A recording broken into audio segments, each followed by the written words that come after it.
Assalamualaikum warahmatullahi wabarakatuh. Ketemu kembali dengan channel ini ya. Ada video yang sangat menarik yang harus kita simak bareng-bareng ya. Kak, menyangkut tentang polemik yang lagi rame 2-3 tahun terakhir ini, yaitu tentang polemik nasab. Seorang muhibin, seorang pencinta dari Bani Balawi ini rasa gerah sehingga memberanikan dirinya melakukan ataupun mengajukan 3 pertanyaan kepada ketua RA-nya, yaitu Bapak Taufik Asegaf. Nah, 3 pertanyaan ini sangat bagus sekali ya, karena apa? Mungkin mewakili pertanyaan-pertanyaan yang selama ini ya kita simpan. Karena apa? Mungkin takut ya. Karena apa? Banyak orang-orang yang mengaku sebagai durian Nabi itu mengklaim bahwa mereka itu bisa memberikan syafaat dan lain sebagainya, takut tidak terampuni. Nah, inilah yang mungkin pertanyaan ini, sehingga pertanyaan ini mungkin mewakili dari unek-unek yang selama ini kita pendam.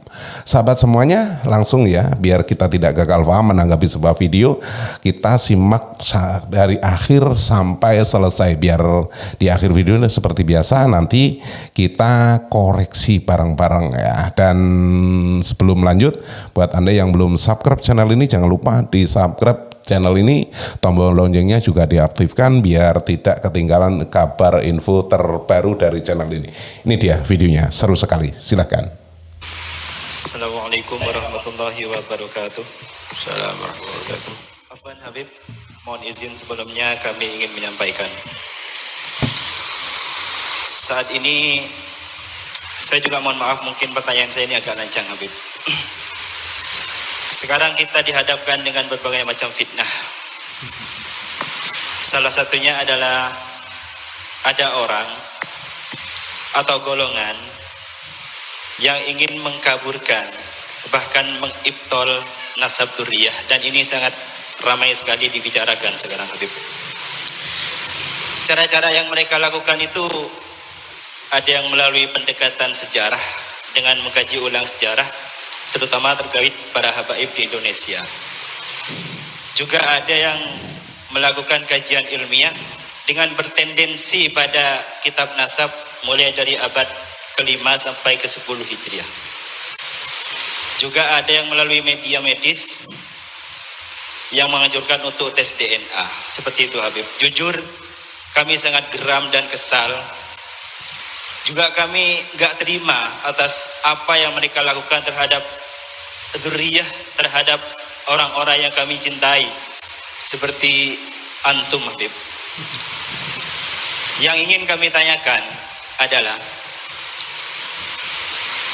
bagaimana, kami ingin bertanya langsung kepada Habib, bagaimana pendapat Habib tentang hal ini? Seperti itu Habib. Ya. Yang kedua yang ingin kami tanyakan adalah bagaimana kita menyikapi hal seperti ini Habib, agar iman dan kecintaan kami, mahabbah kami terhadap para dzurriyyah itu semakin kuat dan tidak tergoyahkan di tengah terpaan fitnah semacam ini Habib. Afwan Habib, sekian, terima kasih. Assalamualaikum warahmatullahi wabarakatuh. Dengarkan baik-baik. Pertama, orang kalau membahas fikih itu harus tahu qawaid fikihiyah, kaidah fikih, dan harus sesuai dengan kaidah fikih. Orang kalau membahas nahwu itu harus tahu kaidah nahwu, harus sesuai kaidah nahwu. Begitu segala satu hadis juga begitu, kaidah hadis, qawaidul hadis. Orang kalau bahas nasab harus tahu qawaid itsbatun nasab. Sebentar ya, ini jelas-jelas sekali pertanyaannya dari muhibin tadi ya. Jawaban dari Bapak Taufik Asegaf ini sedikit ngambang ya. Ya memang ketika seseorang mempertanyakan nasab itu harus tahu tentang kaidah-kaidah nasab. Dan ketika orang berbicara tentang dunia ini pasti sudah paham tentang dunia-dunia yang mungkin menjadi rujukan pertanyaan. Tetapi ada video yang sangat menarik dalam hal ini ya, pertanyaan pernyataan dari Bapak Taufik Asegaf ini yang mungkin di luar prediksi, di luar dugaan kita ya, tentang siapakah Bapak Taufik Asegaf sebenarnya. Ini dia, silakan. Habib, ini pondok pesantren ini dimulai dari tahun berapa nih? Allah, tahun berapa ya? Kita sebetulnya tidak pernah punya niatan untuk buat pondok, karena saya tak pernah mondok, karena saya tak pernah mondok, tak pernah mondok, tak pernah mondok.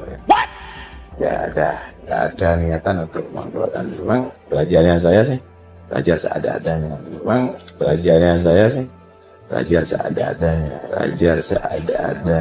What the fuck?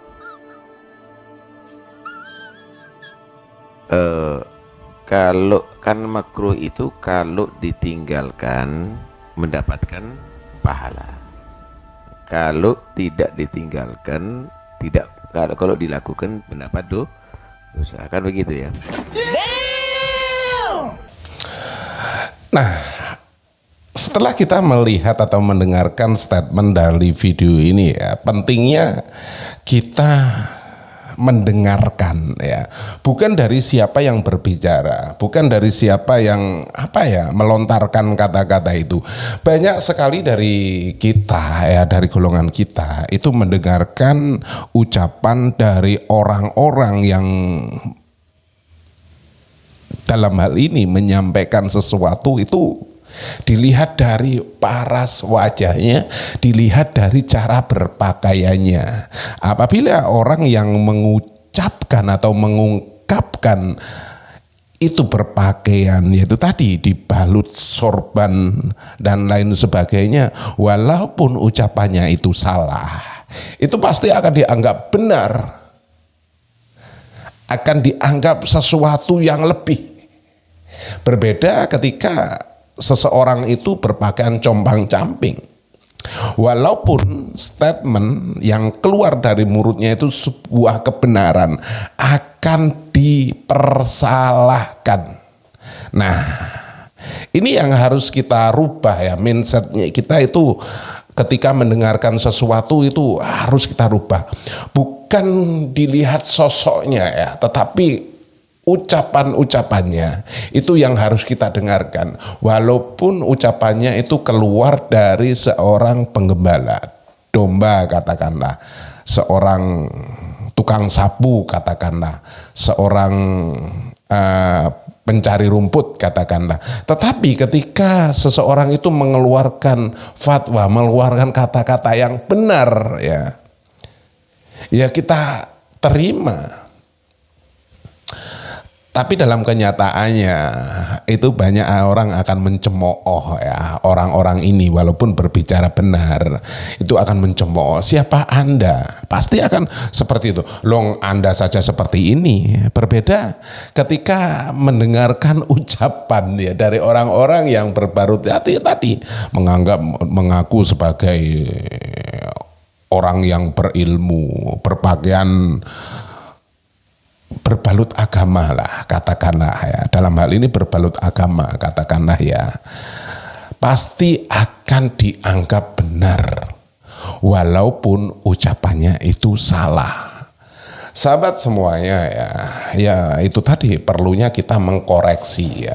Kalau ucapannya salah ya harus kita akui bahwa ucapannya itu salah. Tetapi ketika ada seseorang yang dianggap biasa-biasa saja, ucapannya itu benar, ya kita terima ya.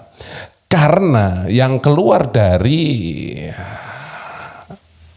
ayam itu bukan kotoran semua, tetapi yang perlu digarisbawahi itu ada sebuah telur yang bermanfaat. Dan yang keluar dari diri kita itu bukan cuman kata-kata yang manis, tetapi ada kotoran yang harus kita catat juga. Jadi ya istilahnya kita jangan melihat siapa yang berbicara dulu, tetapi dengarkan apa yang dibicarakan. Nah, menanggapi video yang kita tadi ya, pertanyaan-pertanyaan dari Muhibin yang sedikit geram ya melihat fenomena akhir-akhir ini tentang ribut-ribut ya karena ada tesisnya Kiai Haji Madudin Usman Al-Bantani itu tadi ya. Kita simak kembali jawaban-jawaban apa yang akan disampaikan oleh Bapak Taufik Asegaf. Ini menarik ya, sampai akhir kita simak di akhir video seperti biasa. Nanti kita koreksi videonya satu persatu. Apakah ada di kaidah nasab itu harus kitab sezaman? Suruh buktikan. Tidak ada, gitu. Oke, pertama. Yang kedua, kalau kamu bahas masalah fikih, ini pendapatnya Imam Nawawi. Berhenti apa enggak? Berhenti. Oh iya, mutamat sudah. Kalau membahas nahwu, ini pendapatnya Misbaweh. Berhenti. Sudah. Kira-kira kalau ada orang menyatakan, ya si Baweh keliru,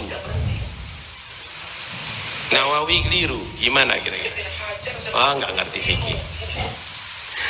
Kalau orang bahas nasab, kemudian dibawa kepada nasabah, orang ahli nasab, berhenti. Oh, Ibn Hajar mengatakan begini. Oh, Sakhawi menyatakan begini. Oh, ya sudah, berhenti. Tapi Ibn Hajar sebetulnya keliru begini loh. Ini kira-kira apa ini? Tidak berilmu ini gitu loh. Paham ya? Udah jelas, ini udah jelas gitu loh. Arabi yang nggak ngeladeni inti. Nah, nggak ngeladeni kamu. Inti kalau datang kepada kami layani. Tapi kalau kami mau ditaruh ada di panggung, ada tes DNA. Saya mau tanya, orang yang sudah dites sekarang DNA-nya dan dinyatakan turunan Nabi, ayo ajukan hasil tes DNA kepada nakobah seluruh yang ada di alam ini. Bisa nggak mengikbat dia sebagai sayyid dengan tes DNA? Tidak mungkin. Loh, ada apa kita mau dibodoh-bodoh sama orang ini? Kamu semuanya harus belajar tentang kebodohan dan pembodohan ini semuanya. Dan nanti semuanya pondok-pondok harus kita ajak untuk kerjasama untuk supaya mengetahui pembodohan dan kebodohan ini semuanya. Tenang aja, kita nggak mau ngeladeni dengan cara-cara jalanan seperti begitu, tapi kita akan dengan cara ilmiah, insyaallah begitu. Ya, jadi nggak usah bingung, ya, tetap aja dalam yang ada sekarang ini. Dan tolong para habaib jangan berbicara antum kecuali sesuai dengan kapasitasnya antum. Mereka ngerti, ojo mentit-mentit, ya. Nah, jangan terlalu tinggi pembahasannya, sebisanya. Nah, dengan begitu, dan saya boleh kritiknya, istilah Al-Habib itu untuk tokoh para sadar, tokoh Alawiyyin sebut Al-Habib. Oh, Al-Habib Muhammad Al-Muqtar, oh Al-Habib Abu Bakar, oh Al-Habib Al-Habsyi, itu istilahnya. Ya saiki di Indonesia lahir jadi Habib. Itu sama dengan kiai. Kiai itu tokoh-tokoh orang Jawa. Kalau ada di mana? Di Kalimantan guru. Guru. Itu tokoh-tokoh. Lah semua orang jadi kiai, misalnya musikus jadi kiai. Pelawak jadi kiai. Loh, ini jabatan nggak bisa segala orang gitu loh, Pak. Nah, clear ya, jelas ya, bahwa tidak semua orang, tidak semua kalangan itu dianggap sebagai seorang Habib. Seperti yang disampaikan oleh Bapak Taufik Asegaf barusan ya, bahwa Habib ini merupakan sebuah gelar, yang mana gelar itu akan diberikan kepada orang-orang yang mempunyai ilmu lebih. entah itu ilmu agamanya, entah itu bersosialisasinya dan lain sebagainya. Kalau dikatakanlah seperti apa yang disampaikan oleh Bapak Taufik Asegaf ini, ya, gelar Habib ini dalam fungsinya bisa dikategorikan sebagai seorang kiai yang mana harus mempunyai ilmu yang lebih, ya, ilmu ngaji, ilmu apa ya, penyampaian berdakwahnya yang mungkin tidak semua orang bisa mendapatkan gelar itu. Berbeda dengan kenyataannya, ya, banyak orang-orang yang sekarang ini, ya, mengisbat dirinya sebagai dzurriyyah Nabi dan melabeli dirinya sebagai seorang Habib. Ya, tidak dipungkiri, ya, banyak orang-orang yang melakukan itu hanya semata-mata ingin apa ya, agak sedikit populer, ada sedikit ngetren, ya, untuk mendapatkan fasilitas yang lebih. Ya, kita tidak memungkiri bahwa dzurriyyah baginda Nabi Muhammad SAW itu ada sampai sekarang itu ada. Dan yang menariknya mereka ini, ya, yang memang benar-benar, ya, itu tidak gembor sana gembor sini, diam saja. Tidak butuh pengakuan, ya, yang palsu-palsu itu pasti keluar-keluar sana, keluar-keluar sini, menganggap mengaku sebagai ini, ya itu tadi hanya ingin mendapatkan fasilitas yang lebih, ya. Dan setelah adanya tesis Kiai Haji Madudin Usman Al-Bantani, kenyamanan itu buyar seketika, ya sahabat, ya. Menurut sahabat santri itu bagaimana? Apakah penyampaian dari yang disampaikan oleh Bapak Taufik Asegaf ini menjawab pertanyaan-pertanyaan dari muhibbinnya yang sedikit gerah, ya? Katanya sedikit emosi, sedikit gerah, ya, karena fenomena itu tadi, fenomenanya tesis Kiai Haji Madudin Usman Al-Bantani. Dan mungkin Bapak Taufik Asegaf ini barusan yang orang-orang yang nggak percaya nasabnya, orang-orang yang nggak percaya dengan nasab, katakanlah dari kelompok mereka, ini harus belajar, ya. Dan tes DNA yang seperti Bapak Taufik Asegaf katakan itu tidak bisa menentukan, ya, apakah si A, apakah si B ini, ya, nasabnya itu nyambung. Ada statement yang paling ikonik, yang paling apa ya, paling kahar dari seorang tokoh juga dari kalangan mereka, bahwa orang-orang yang mengaku sebagai dzurriyyah Nabi itu bisa melakukan tes DNA, dan apabila ada orang yang menyangkal jalur nasabnya, itu bisa, yaitu tadi, berdiskusi. Kita simak videonya, dan seperti biasa terima kasih. Maafkan apabila ada salah. Sekali lagi saya tunggu Anda di kolom komentar. Terima kasih, dan saya akhiri wabillahi taufik wal hidayah. Wassalamualaikum warahmatullahi wabarakatuh. Statement ini menanggapi dari ucapannya Bapak Taufik Asegaf. Ada Bapak Rizik Syihab yang menyuruh orang-orang yang mengaku sebagai dzurriyyah Nabi itu melakukan tes DNA. Ini dia. Ini sekarang yang ngaku-ngaku Habib, ngaku-ngaku keturunan Rasulullah luar biasa banyak. Karena di dalam tubuh kami mengalir darah suci kakek kami Rasulullah. Tapi saya minta mereka verifikasi, buktikan nasabnya itu benar. Tapi saya, Bahar bin Smith, adalah salah satu Habib. Kalau mereka yakin nasab mereka benar, ya argumentasi dong, pakai ilmu nasab, pakai ilmu sejarah. Karena kami para anak cucu Rasulullah yang berada di barisan, bukan dengan caci maki, bukan dengan kebencian, tapi dengan data, dengan kitab, dengan argumentasi, dengan bukti. Ana yang duluan mau tes DNA. Jadi kalau Habib palsu ketahuan tuh kalau diperiksa. DNA Nabi kemana, DNA-nya kemana, ya ikhwan? Berani nggak tes DNA? Berani nggak tes DNA? Berani nggak tes DNA?